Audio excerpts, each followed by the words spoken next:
Hello and welcome to Tuesday. Today I'm going to be talking a little bit about my vlog camera. The camera that I'm currently using is the Panasonic Lumix ZS100. I got it back in April and I've been using it daily ever since.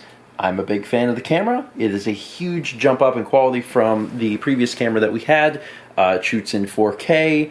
We actually shoot everything in 4K, then we downsample to 1080 and release it to you guys, except for some certain trips like Japan, we released in 4K. And I'm overall huge fan of the camera.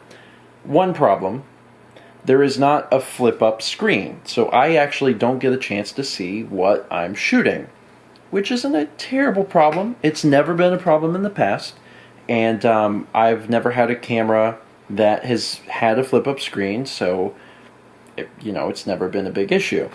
But this camera is a huge step up from what we had. The lens on this camera is much, much better, and this camera can achieve a much shallower depth of field.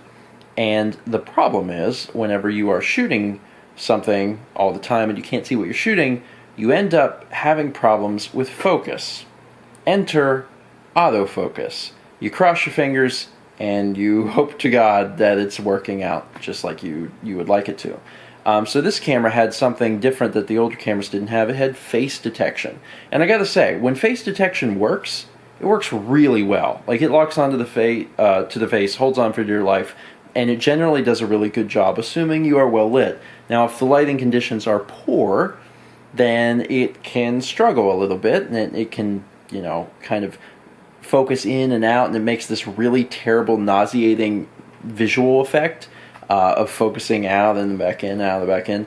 And I've had enough complaints over that effect for the first few months that I actually changed it, because I was using that face detection autofocus for a long time, and then so many people complained, and honestly I was getting sick of when it went wrong, it was going wrong very badly, that I decided to change it. And for the last few months I've been using a different setting called Area 49, where I'm not going to even attempt to explain it because I don't even know how it works. It basically figures out what to do on its own, which works sometimes, but there's a lot of vlogs, and I know this one just the other night, where I was filming on the couch and the focus didn't move at all. It was beautiful. The problem is the focus was on the bookshelf and not me, and that was kind of an issue.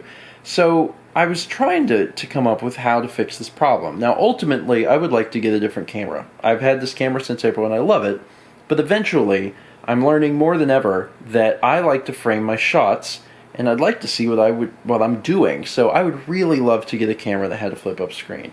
I know the G7X, the Canon G7X has that. I ended up going for this camera because it was a 4K camera. I know that in another year or two we'll have 4K cameras with flip-up screens that probably shoot 4K 60, so I'll just hold on. But at some point I would like to get a flip-up screen because I'm starting to see the value in those. That said, I've been trying to figure out a solution to this problem, and I've been playing with autofocus settings and all these different things, and then finally it occurred to me tonight that maybe I should dig back into my college days and pull in some of the camera info that was sitting back here. If you want more things in focus, you should raise the aperture. So I did. Now, admittedly, the manual controls on this camera aren't like the best, and that's probably for the best, because whenever you're vlogging, you need a lot of stuff automated. I can't see what I'm shooting. I need the camera to take care of as much as the camera can take care of as possible. But I finally today, instead of going like full auto, I set it to aperture priority, and I'm now shooting with aperture priority, with the aperture up as high as it'll go. If you're not familiar, whenever you're dealing with aperture f-stop on your camera, a smaller number means that the aperture is open wider, it lets in more light, and it also gives you that shallow depth of field effect, which is good if you can see what the crap you're shooting. But if you can't, you probably want the aperture up, which closes it, which makes everything in focus. Now, I think the aperture that I'm shooting at right now is 8, because that is as much as it would let me shoot.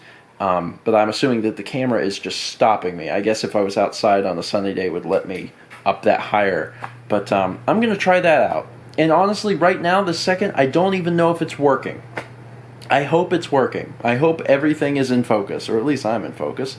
But I honestly, I don't know. It's been a frustration because I've seen the G7X. Like, Jarrett has a G7X, and whenever he films something, he just flips up the thing, taps on his face, and just goes to town. And I'm like, that seems smart.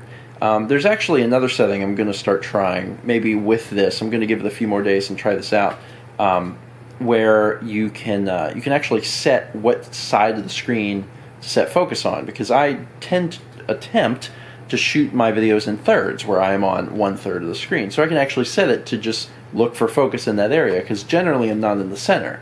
This is the center. I'm usually not in the center. I usually am a little off to the side, so we'll try and do that. Also, that would be so much easier to do with a stupid screen. I never had a screen up to this point, which is why it's something I was like, oh, I don't need that.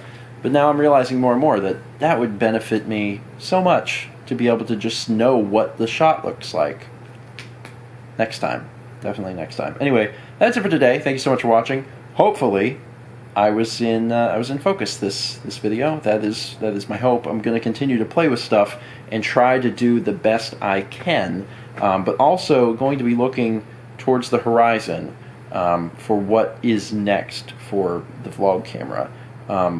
This is a great camera, and I would recommend it to anyone. With the problem being, if you are filming yourself, it's actually quite difficult. Far more difficult than the other cameras we've used. And really, it just comes down to the fact that this is such a better camera. It can produce much better imagery, and it's trying to do that, and it's failing because I can't see what I'm shooting. Thanks for watching. Let's be back tomorrow, shall we?